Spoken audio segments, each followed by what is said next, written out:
Hello, everybody. Welcome to Bo Namen's Bogus Hangout. Uh, now, have our guests introduce themselves. I'm going to start with Zara. Zara? I feel like I should be whistling for my lettuce. Hi, everyone. I'm Sarah Altair, and I write content for the web. Doc, will you introduce yourself? Doc Sheldon here of Intrinsic Value SEO and Deep SEO Conference. Doc. Steve, will you introduce yourself? Steve Grinzer with Steam Driven Media and also Deep SEO Conference. Thomas. Say hello. Thomas Sickle, founder of Blueprint Marketing, MTI Polyx Corporation.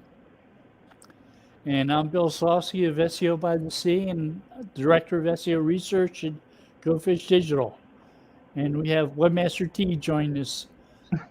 Terry, will you introduce yourself? Oh, that's the best he's sounded since I met him. Who's going to tell him he's muted? Okay.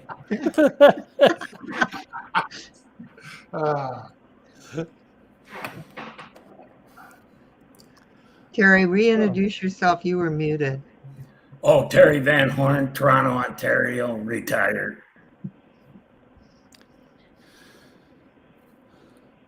So did everybody get to see Search On last week? The video from Google, the hour-long video. Nope. Nope. So fill us in, Bill. I only read the news once a week now, so that's on my agenda for later. It was a presentation about some changes that were taking place at Google, including they're going to change around search results, how they look, how they react, how they respond to questions. There's supposedly going to be more AI involvement in answering queries. Right. Bill, can you talk a bit about MUM? MUM is like the knowledge panel, but it's got more dimensions covered. It covers more aspects of a site. It includes multi-dimensional things like images and videos are also covered. Right. So it's not just a text-based thing. It includes more multimedia. It includes audio, it includes video. Yeah. And that's basically what's turning the SERPs into a big fucking mashup now instead of 10 listings. If you look at search user interface from 15 years ago, everybody was talking about how wonderful 10 blue links were. And they were simple, they weren't too crowded, they weren't too noisy, everything has purpose. And we've moved away from that a lot.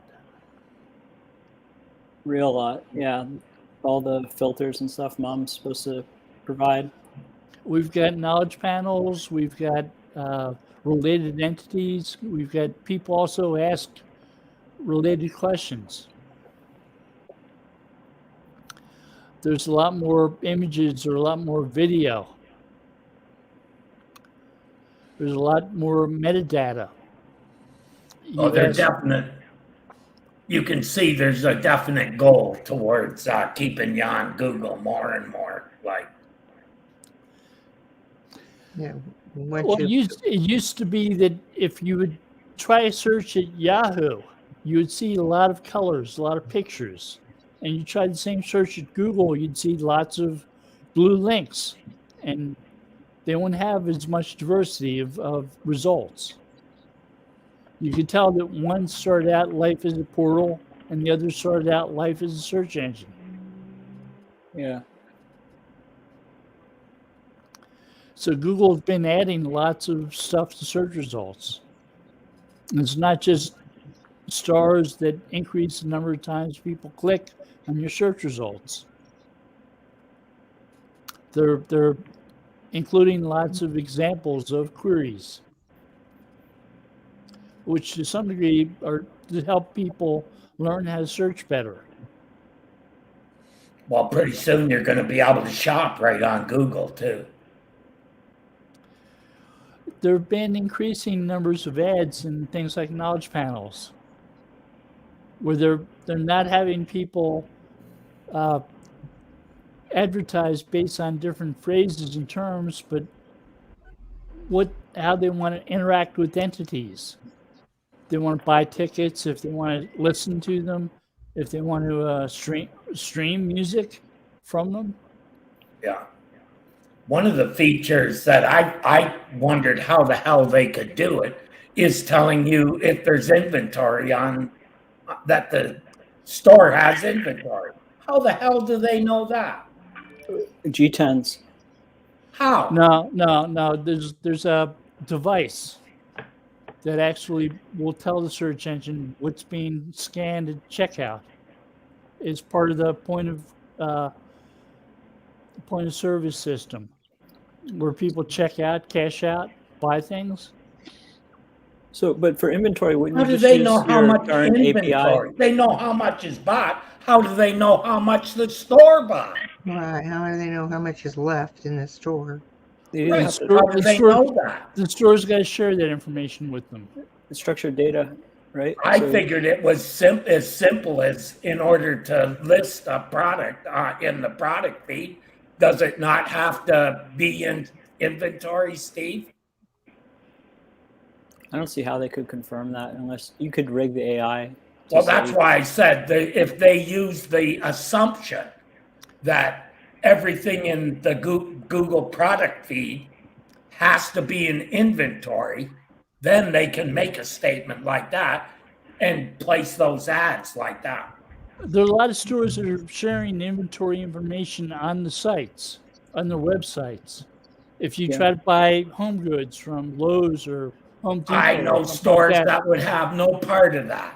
Yeah. Because that's an open invitation to getting robbed. If you want to buy something, they'll tell you how many they have at which store. The big box stores don't care, and I don't think most stores care about. I don't think they're worried about robbery, especially e-commerce. They could be at a fulfillment center owned by Shopify or AWS. They often have that stuff at warehouses that are near the store. All right. So Okay, I've bought stuff from stores that weren't at the stores yet, but were available within a couple hours. So what that means then, if they're doing that, is you want to have something on your page that says this is in inventory. This is inventoried on site right now. We'll Yeah, send put that you right in the- we'll send you an email when it's available to pick up. Then they're not saying what's inventory. Well, What they the have the in warehouse may be 50 yards behind the building, Terry. You know, they may not have it in the same portion of the building where customer pickup is, but they have it in their warehouse.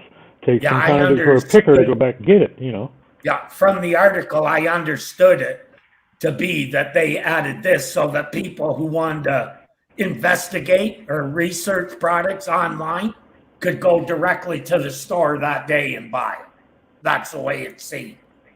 You can. I've been to stores where they have to go to the warehouse and grab a TV or whatever. Oh it is. yeah, that's to be expected. Otherwise, all your inventory would be on the floor. Right. Ella Target or something like that. I remember a store back years ago called Service Merchandise, Yeah. where basically they had one of everything on display, and when you bought something, you took a ticket and you went up to the counter and handed them the ticket, and they had 6 floors of warehouse upstairs. And a couple minutes later, whatever you wanted to buy came sliding down a chute. Wow. Nope. It was a really neat story because they had It was. tons of stuff. They had everything.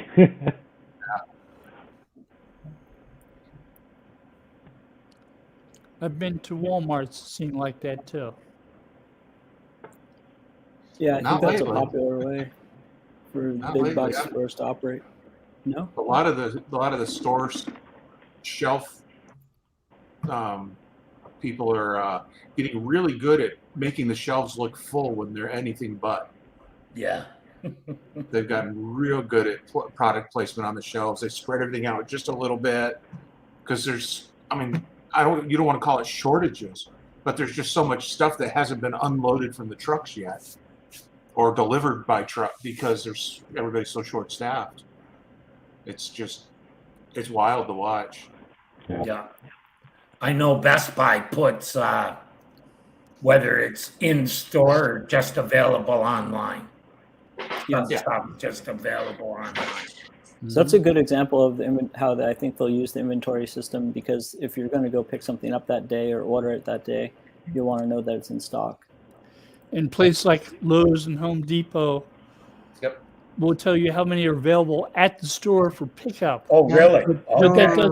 that doesn't necessarily mean that they're in the store to purchase. Yeah, they do. It might mean it's available at the warehouse for the store.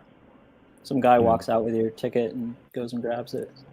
So it's not available until they send you an email that says, come and get it. That's not the way it is around here. If it says it's in store, it's on the shelf. Yeah. Whether it's Lowe's, Walmart, or Home Depot. It may be at the store, but not available to purchase in the store. Right, it's in the warehouse. I haven't experienced that at all. Some Yeah, places, I have at Best Buy. I wanted to get a card If you reader order for through an a Lowe's or Home older Depot, camera. you can buy at the store and you can go pick up at the store. But it's Right. at the warehouse and they haven't put it on the shelf to purchase. well, Yeah, I and think there a are lot some of places times- that have products that are only available for online orders. Right. That's what Mhm. happened with me. They said they had the card readers, but you couldn't get it in the store. You could only order it online. Yeah. See, where we're at, the nearest warehouse is hours and hours and hours away. So if it says it's in the store, it's in the In store. the store. They aren't going to get it to the store by somebody running out to a warehouse somewhere. It won't show up for another 24 to 48 hours. For us, it's important because we are so far away from the stores. I mean, if I want to get something at Lowe's, it might be at the one in Savannah or it might be at the one in North Jackson, which is fine, except those are opposite directions an hour. And if I don't check and make sure what I want is at the one I'm going to, I'm 2 hours from it. Yeah. And so I'm constantly on the app going, how many are in stock and what aisle and whatever. And if it looks like there's only one in stock, I'll buy it and have them hold it. So Makes when I sense. get there, it's there. But if there's 10 in stock, we just go and make For a day out of it. sparsely populated areas, I'm sure that it's a lot different than. Yeah. That makes sense for an area that you'd have to drive 2 hours to go to a store. I was surprised that it took COVID to make those policies in stores where you could buy it online and go and pick it up at the store. There were very few before COVID that allowed that. That's Yeah. true. Like a handful, Apple, maybe Best Buy, and yeah. I have a friend who manages a Costco, and he had just joined them. He was with some other small chain, and he said, he got pointed up, that the pandemic has created a lot of pickup orders, and the reason is because they want to get you in the store. They want to get that impulse buy out of you. You came in to spend $25. They want you to spend $40 before you leave. That's why people weren't doing it. You know, they figured, they might get more business that way, Right. but they weren't going to get as much as they were going to lose. Because they have stuff on sale at the point of sale, POV, and that kind of stuff. Yeah. Sure. I can't walk in and out of Lowe's for under $100. Yeah, he said he was doing a tremendous amount on impulse buying, on special displays at the register or on the aisles. That they were doing exit interviews on people leaving the building, and I see you bought this on special. Yeah, I was pleased to see that. You obviously didn't come in there for it. They just saw it, it was a good deal, and they grabbed it. He says he was doing, you can't really put a hard percentage on it, but he figured it was an easy double-digit percent of his sales was impulse buys. So why would he give that up? Was what he said. That which makes sense. Yeah, every time I go into like Lowe's or Home Depot, I see stuff that I need or I think I need. Yep. I'm that way at the liquor store.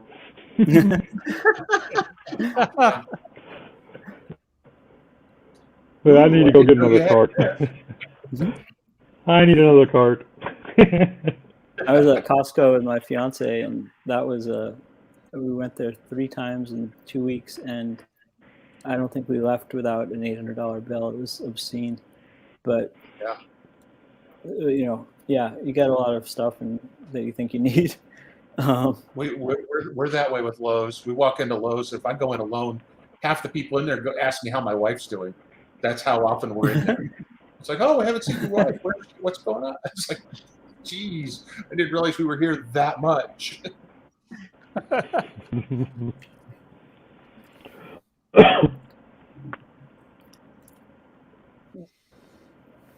It seems like Google is trying to say that it doesn't matter if your sitemap is in your robots.txt, where it is in your robots.txt file, whether it's above or below the disallow or allow file.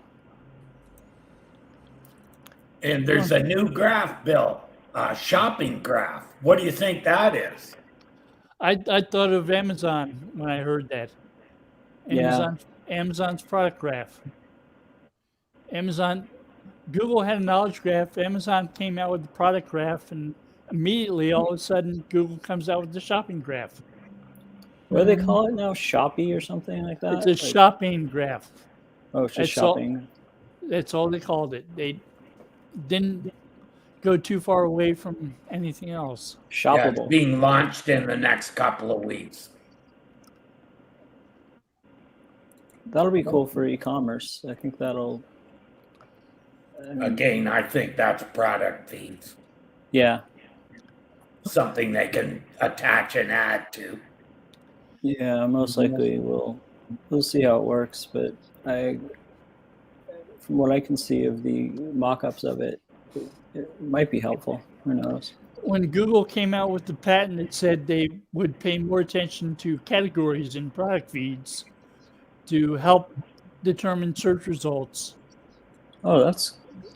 They use an example of iPhones and accessories.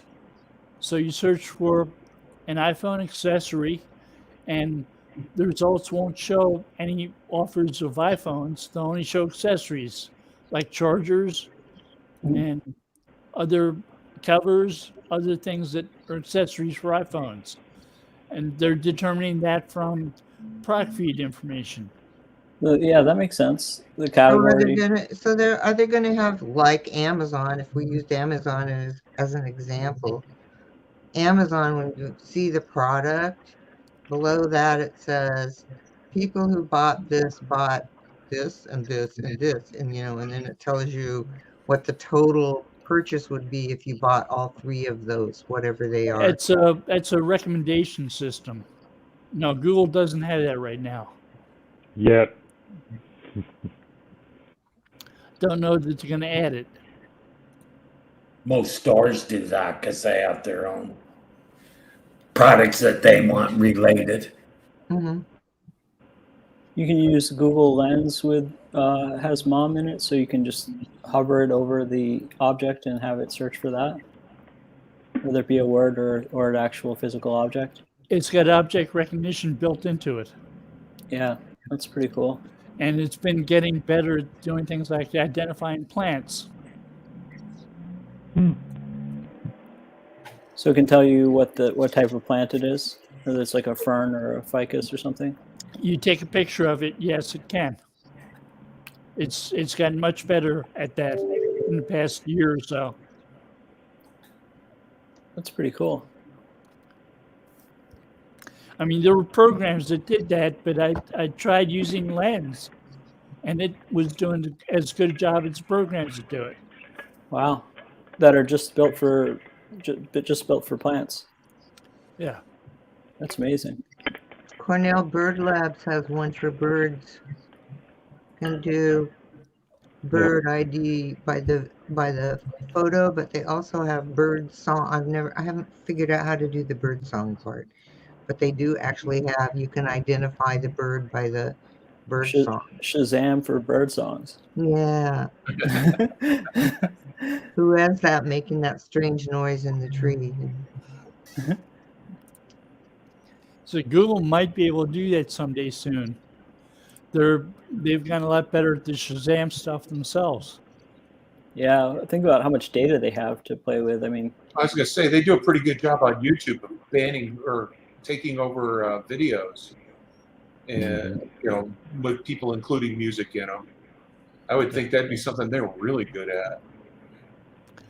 Yeah, you go shopping and the supermarket's playing music. You look at your phone to see what song it is. So it'll tell you. yeah, Google's pretty good at songs already. It's definitely. I don't think anyone uses Shazam anymore. They probably just use Google. Pay a subscription to Shazam for that.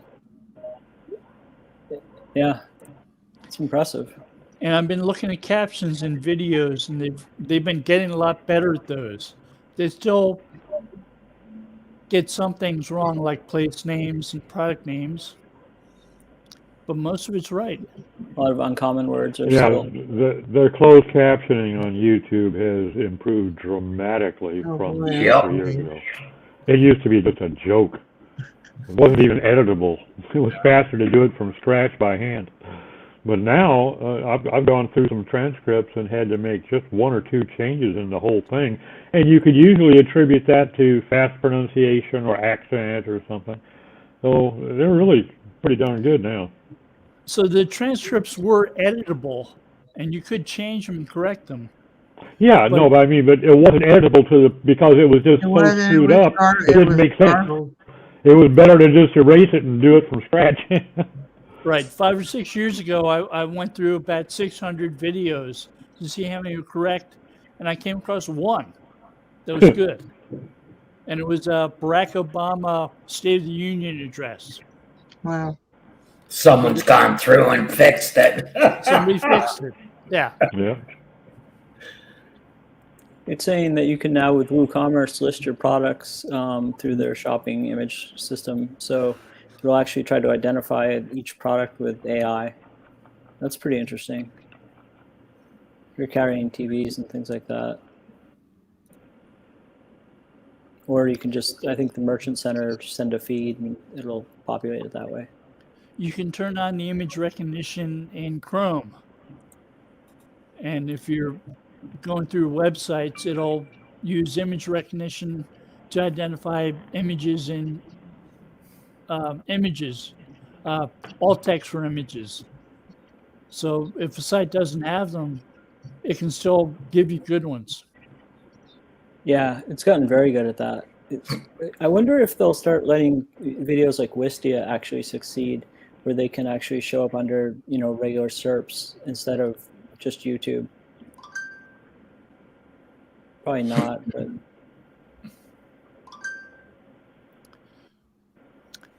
Google's relying less upon the metadata pages for YouTube videos.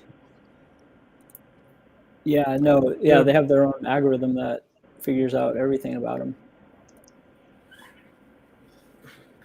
I mean, I remember when you build a Wistia video, you're supposed to put the entire script in there and structured data and all that stuff. It seems like they're, I guess that's why they're biased just to their own video.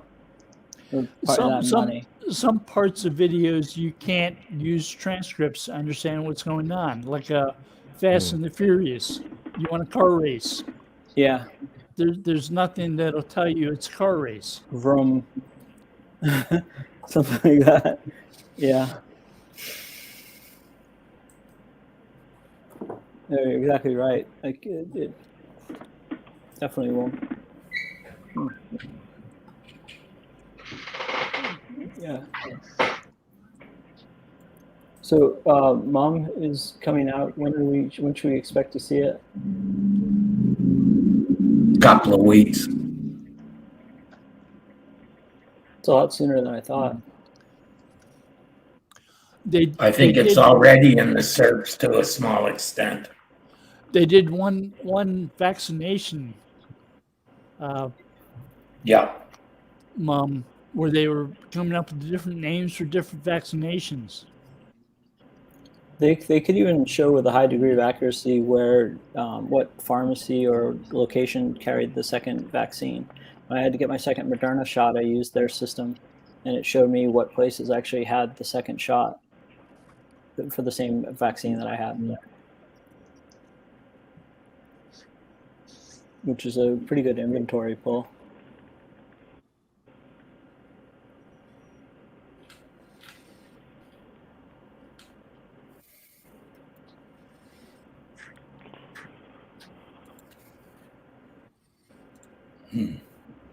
The one I would really like to dig into today is about redirecting for geo targeting.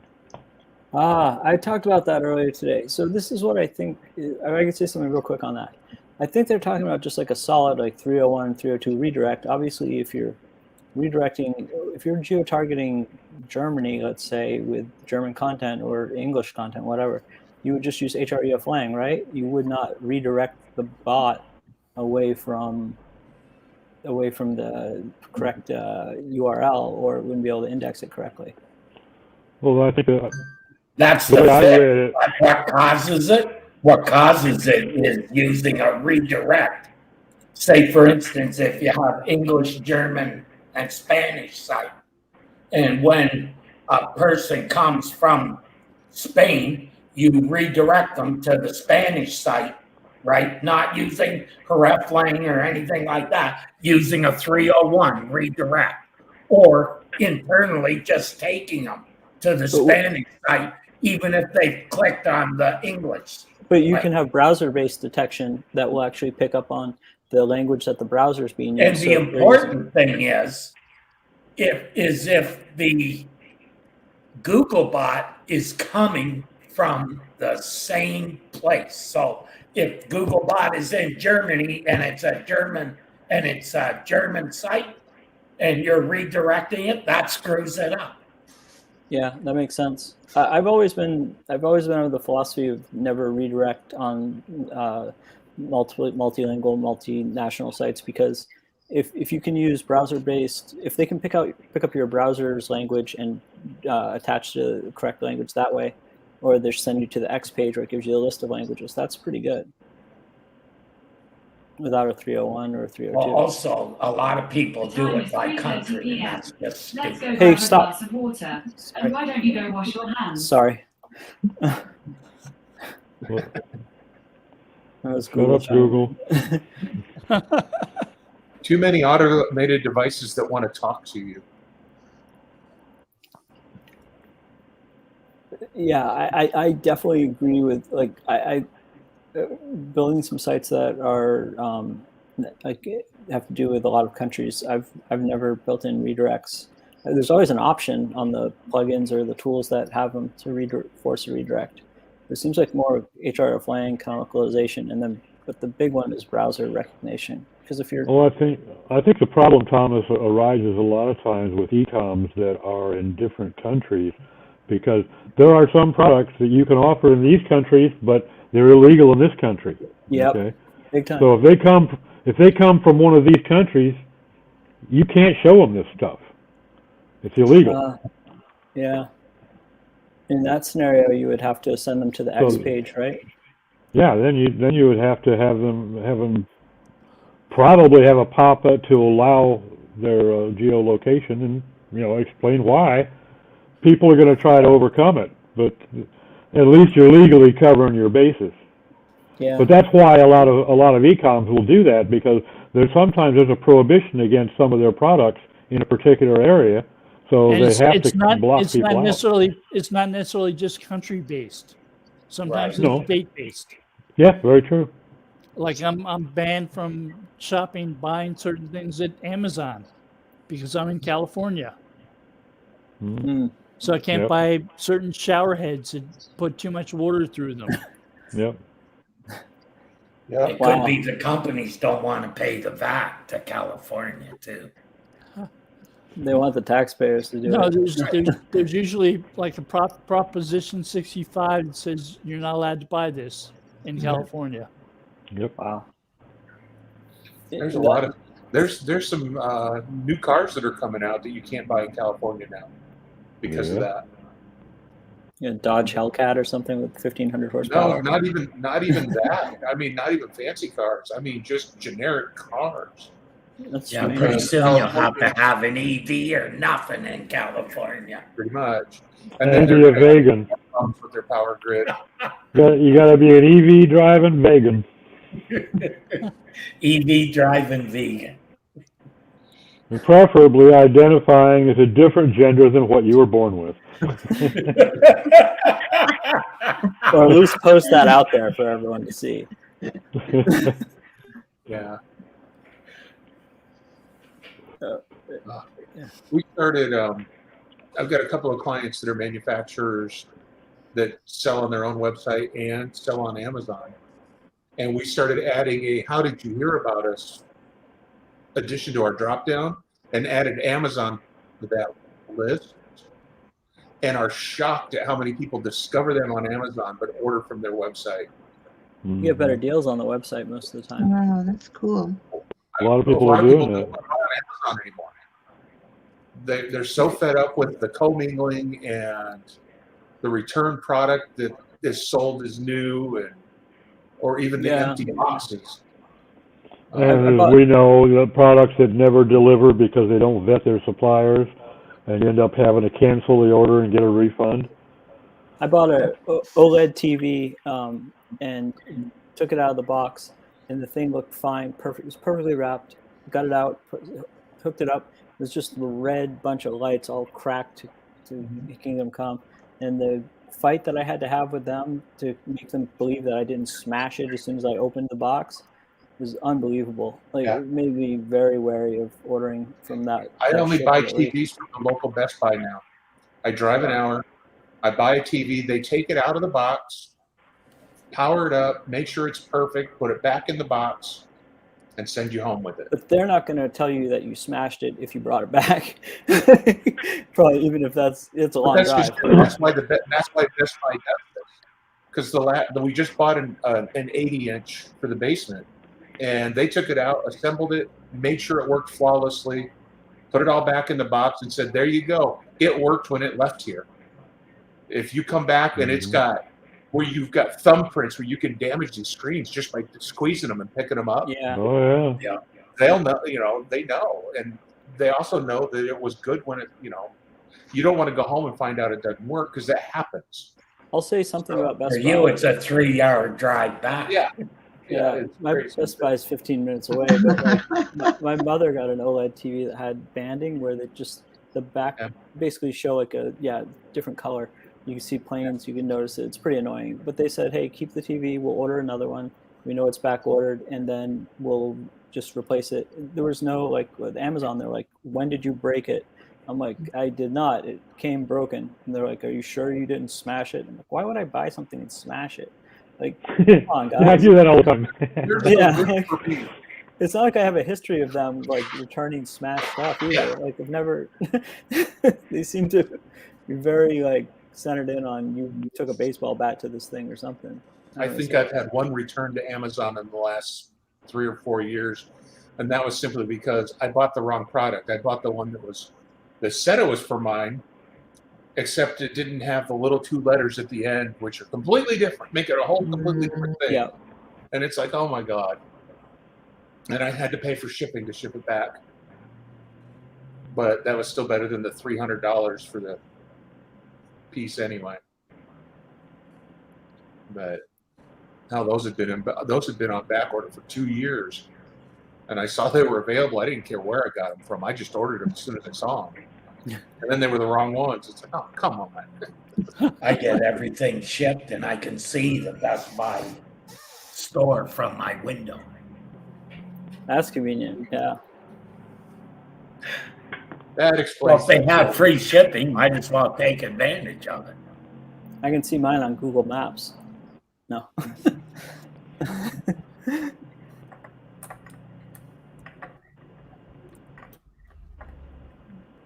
So yeah, I think also another thing I think Mom will do is start basically making people really show the best pricing with Shop.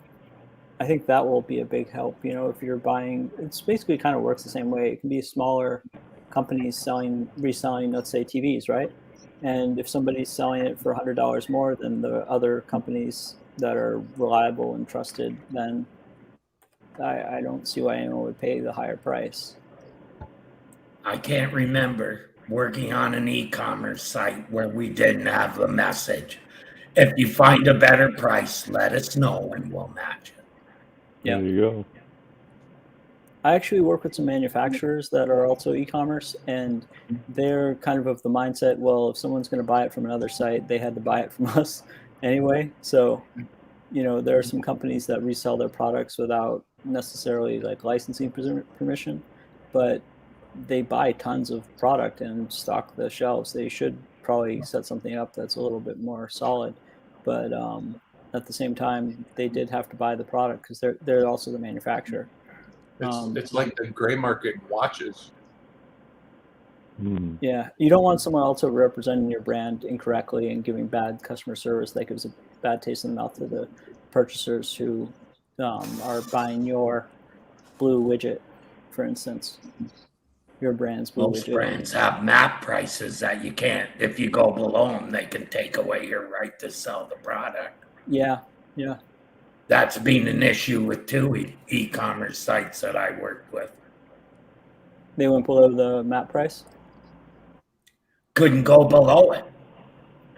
In other words, the brand is competing with you, but they're telling you the lowest price you can sell it at.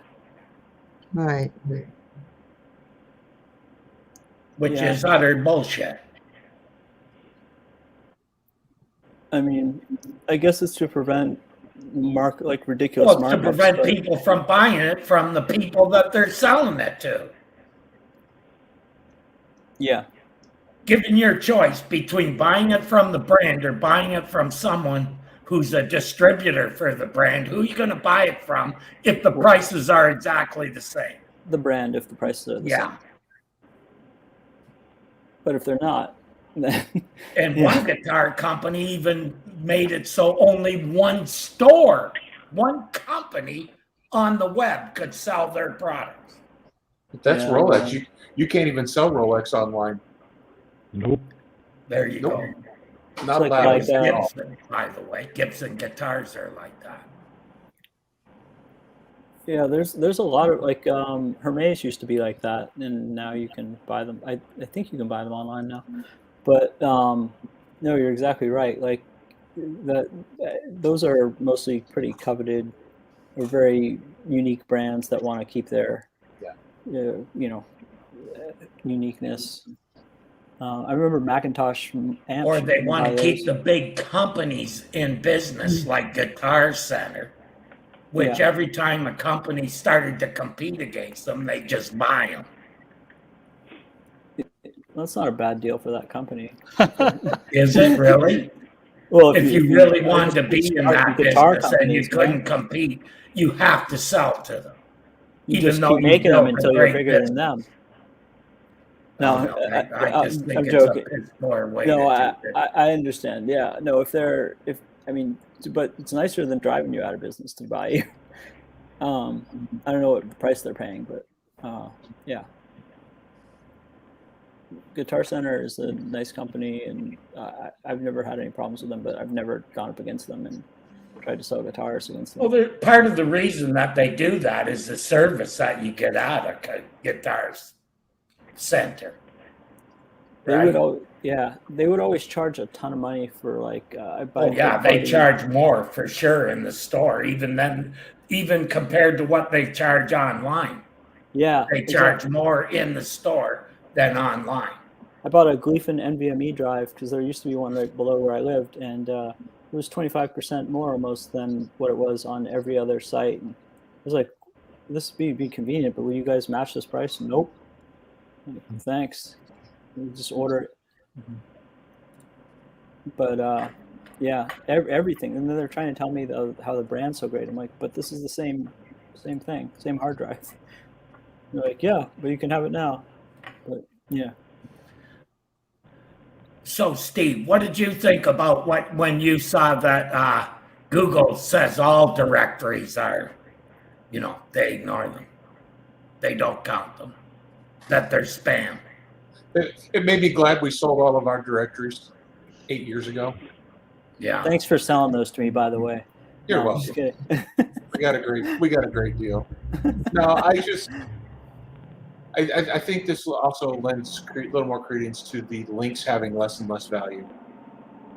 Yeah. Just plain old straight links just aren't going to move the needle too much in most markets. Ignoring directories, nobody goes to a directory on purpose. Nobody spends any time. I think there are some directories that get used on purpose. Professional directories, I know for a fact. Yeah, I guess. I mean, yeah, you could see. Here's what when I read that, you know what I thought to myself? What we as SEOs call a directory, Google may not call a directory. For instance, something like, what was it? Frog? Hot Frog? In the Gold Book? Uh-huh. Sites like that. If you look at a list of places that the local SEOs tell you must be on, over half of them are directories. Yeah. What we would call a directory. I'm thinking Google doesn't call them directories, they call them something else. And it's a game, kind of like Google play on words. When Matt was trying to explain that Google does not have a sandbox, even though they have a thing that would look really a lot like a sandbox, we just don't call it that. Right. It looks, acts, and smells like, yeah. A lot of times SEOs ask questions using SEO terms, right? Yeah. And Google says, no, we don't do that. Because they don't use those words. They call it something else. Yeah. Yeah, I think that's a big part of it. Domain authority. If you ask anybody who's promoting lawyers, doctors, anything like that, they all tell you find as many professional directories as you can. See, and that's a big difference between what most SEOs consider a directory and what a real directory might be. A professional directory, a directory of lawyers. You've got your local chamber of commerce, which will have a list of all the local businesses who are members. Mm-hmm. I don't think those fall into the same category as directories. Right. That when people say they're, get directory links, I think there's a wild difference between them. Like what about like a directory? A NOLO or something like that has a directory of lawyers. That's pretty reputable, but it's something like that's on Google because if you talk to the professionals, that's where they're going anyhow because they're getting traffic from those places. Or they'll go to a Martindale Hubble. Mm-hmm. The other thing is niche directories, right? Same deal. We call them directories, but a niche directory that specializes in businesses in a certain city, I don't think Google calls them directories.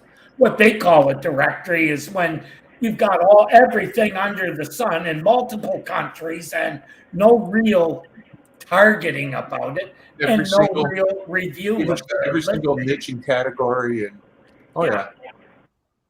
So it's pretty easy to differentiate between what is a directory you should be in and one that Google is going to ignore. I don't believe they penalize you for that shit. Here's why: because anybody can sign you up on any of those sites and promote content and say it's from your site and it's not. So it's just ignored. I don't think it's penalized. It keeps coming back to what I try to say and what I was just saying is that if it's a link that can send you traffic and business, then it's worth having. Right. And most directories don't do that. Professional directories do. Yeah. It's like, it's like saying all cars are Lamborghinis. No, they're not. Some of them are Yugos. Yes, they all have motors. They all have 4 wheels. In some instances, only 3 wheels. But they're all still cars, but they're certainly not of equal value. Yeah, Gremlins and Yugos just don't go for what they used to. Well, now with the chip shortage. No. Yeah. I think the only Gremlins I see anymore are the ones with the big block V8 in the back seat. Now you can't even say all cars have internal combustion engines. No, Right. Get this statistic. Last year there were 450 some odd internal combustion engines created. This year there's only slated to be 43 or something along that number for internal combustion engines, which is pretty telling of what's going to happen. They're playing games with numbers or with names, because if you look at like some of the new cars that are coming out, if you pop the hood and take the plastic cover off, it's still a Ford engine under there, but it's been rebranded as an Aston Martin engine. Yeah. Because Ford owns Aston Martin.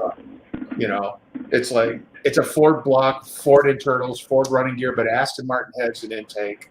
Now it's an Aston Martin engine, and I think that's how they managed to change the way they count engines.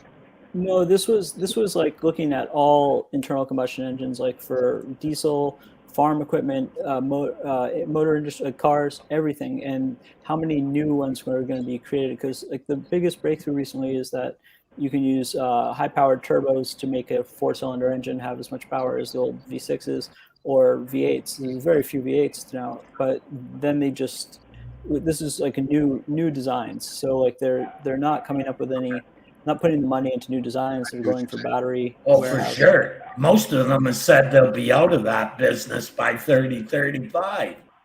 But yeah, like Mercedes-Benz said they'll be all. Ford definitely is set by 30-35. All their cars will be electric. Yeah, like a lot of real.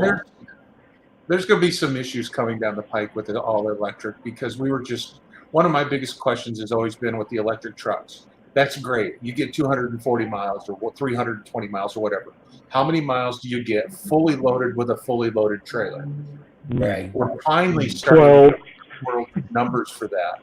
Well, and one of the guys did a test with one of the electric trucks, and he went from a 280-mile truck to a 28-mile truck. Yeah. Ooh, on one charge. One charge, 28 miles.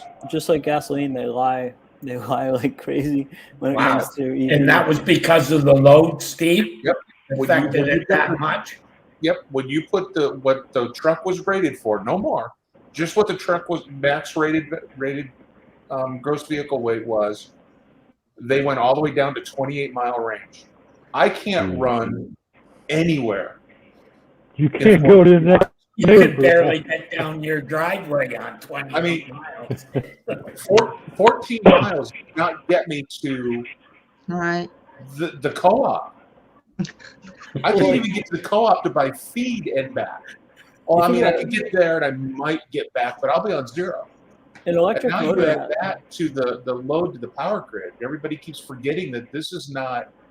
Houses aren't designed to have a 75 amp circuit to charge your car. Yeah, most houses aren't set up for it. You have to put in that infrastructure. When you get a subdivision of 200 homes, every single one of them is going to plug in their electric car at the same time when they get home from work. Yeah, can you imagine how many blackouts we'll have then? Because there's no way the grid can handle that much new usage without building up quite a bit before. These aren't new problems. No, that's for sure. Think about when they added toilets to houses for the first Super Bowl, and everybody decided to flush the toilets. And everybody did flush at halftime. Yep. Oh yeah. The water department went, whoa. Oh, bye, Doug.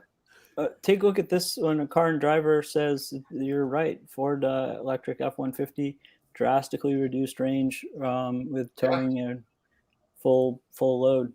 So I mean, I do think that they'll be overcome very quickly because cars have to scale. Just like gasoline, you would get worse gas mileage if you had. Well, I think there will still be gasoline engines, no matter what people say, or at least hybrid for a long time. For that very reason.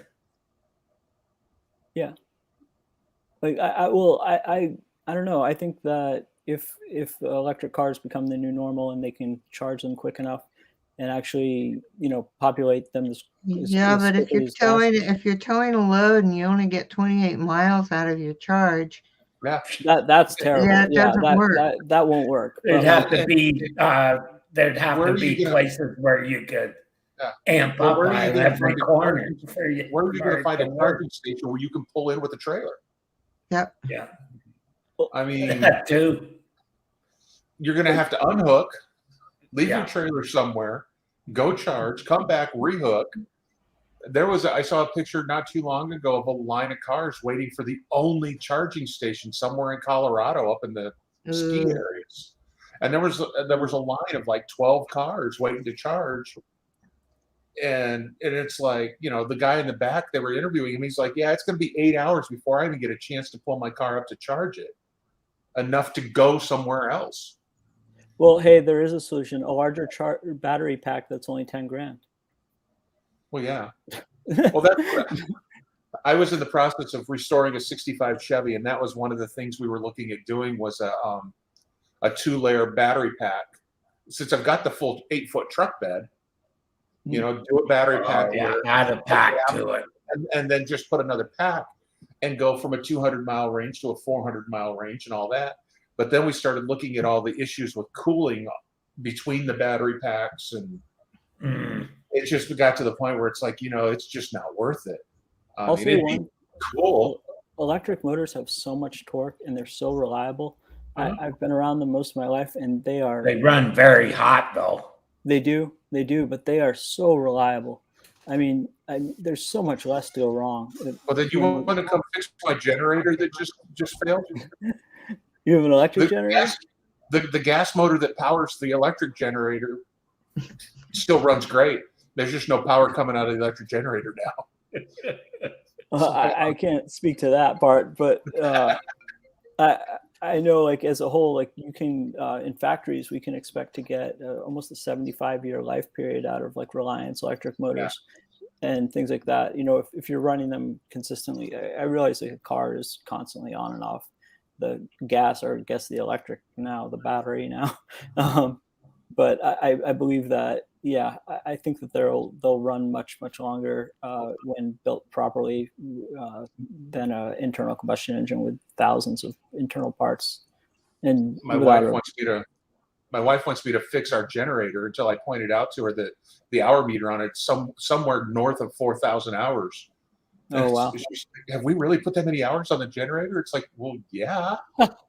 What kind of generator, if you don't mind me asking? It's just a simple Briggs & Stratton 7,500 watt generator. We've been running it nonstop we'll run it for nonstop for weeks when we lose power here. I bought a Caterpillar one. It's amazing. And there's also there's a few other companies. I'll send you the links. Do you have natural gas out there, Steve? Yeah, I've got a spot to put a Generac in.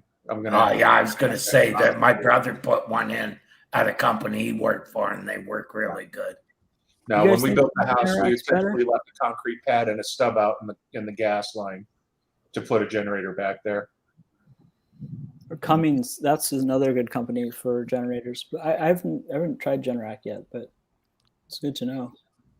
My big thing with the Generac is we can get them from Lowe's, and because we're retired military, we get another 10% discount. So that's sweet. Almost nobody can touch the price. Yeah, that's a very good price. 10% off anything is. They're easy to find somebody that can work on too. Generac is well known.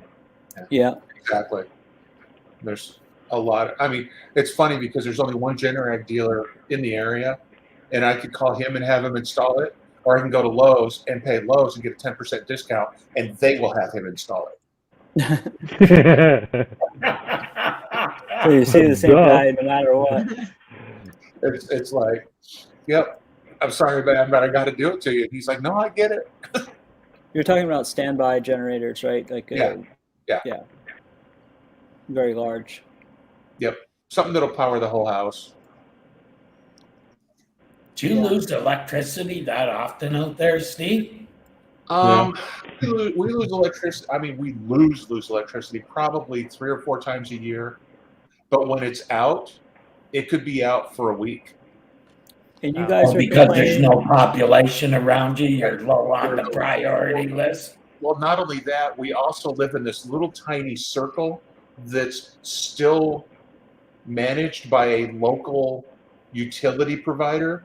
Oh, okay. And they only have 2 trucks. Right. And so when something bad happens in our county, they have to rely on other counties to send help. But if other counties are getting hit too, they're not going to send help. So we could wait literally a week for something as simple as a transformer reset. Florida with the hurricanes, that's what it's like living down there. It's literally, you have to be able to deal with 2 weeks of, and most likely it will be a week or sometimes 2. We get a fair number of flickers where it's out for 10 minutes here, 15 minutes there. It was worse before they put the new substation in. I mean, the substation that was there was originally built in the 70s, and it was designed for like 10,000 people. And there's like 40,000 people here now. Strange. So they finally replaced it with one that's good for 50,000 people, and we've already crossed that threshold. You thought about Probably that? crossed it while they were deciding to make the one for 50,000. That's government for you. I mean, if you can get away with running a completely standby generator on natural gas or propane or whatever you have, that's a godsend compared to diesel or gasoline. Yeah, and that's just it, because with us, I mean, the gas never goes out. And we don't, I mean, while we use a lot of electricity, we know when we're on generators what we can shut off and what we leave on. And, you know, we have a big house, and we just shut down one end of the house and turn off everything on that end of the house, and turn off that air conditioner and that furnace, and all that gets shut down. And yeah, our generator will turn stuff off based on need and how if it's going to overwhelm the system. But I'm pretty sure. I'm sorry. Go ahead, Ammon. I said I've always loved Cummins generators, not to plug them or anything. They've always worked great. But then again, I don't have any experience with the others. I think Generac actually has some dual fuel models too, Steve. Yeah. So and that's not a bad. Well, you can run it on natural gas, but if there ever is a problem with the gas supply, you can run it on gasoline. if we lose electricity and gas, I'm reverting all the way back to wood. Solar. You can build yourself a steam powered. We're going steam. I got enough trees to last 20 years. You can run, I mean, with a standby generator, you can run 3 compressors, AC compressors for, you know, as long as you've got fuel, and you can run the whole house pretty much. It's pretty impressive. Our big thing isn't so much the heat and air; it's the computers, the internet, and the freezers. Yeah. You know, we can keep those things going. The rest of it we don't care about. I mean, we can open and close windows and put on sweaters. That's the difference in Florida. You got to have AC, or in some places you're in trouble. Well, it gets hot here, but we can live without it for a little bit. Yeah. I mean, the best one we had was when we lost power when Dad was here with the RV, and we all moved into the RV because he had the generator in the RV. It was just easier. It's just like on a boat, right? Yeah, you have the generator kick in and it takes over and you're all set. Yeah, no, I think that's one thing that property values being so high. I'm still happy to see like generators are actually contributing to like it's worth paying more for. Some of them are so expensive, anywhere from 9 to 20 grand. Right. And I mean, if it's a portable, they'll probably take it with them. But yeah. So, what do you guys think on the robots.txt sitemap thing? I talked to John today, and he said as long as it's in the file, I agree with him. I don't care if it's above or below the disallow file or allow file. I always wondered why they always said put it at the end of the file, because it's a standalone element. I can't imagine why they wouldn't be able to detect it, even if it was in, as long as it's not in the middle of a particular command. What the hell is the issue? Yeah, they just read the file and pick up whatever's in there, no matter what. Yeah. As long as and gosh, a few other. It's the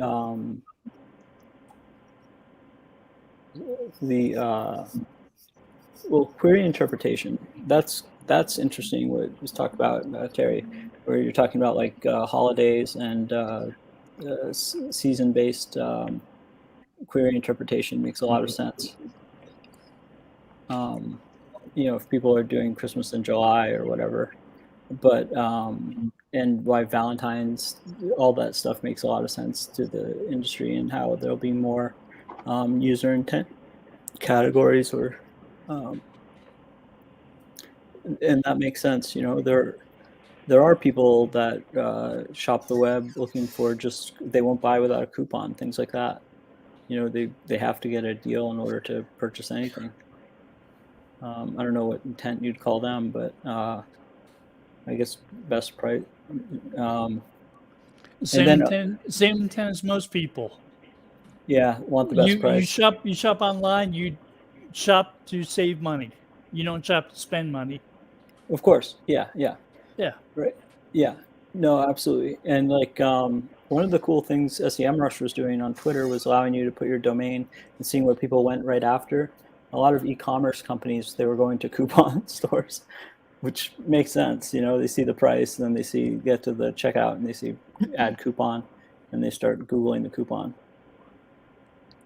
So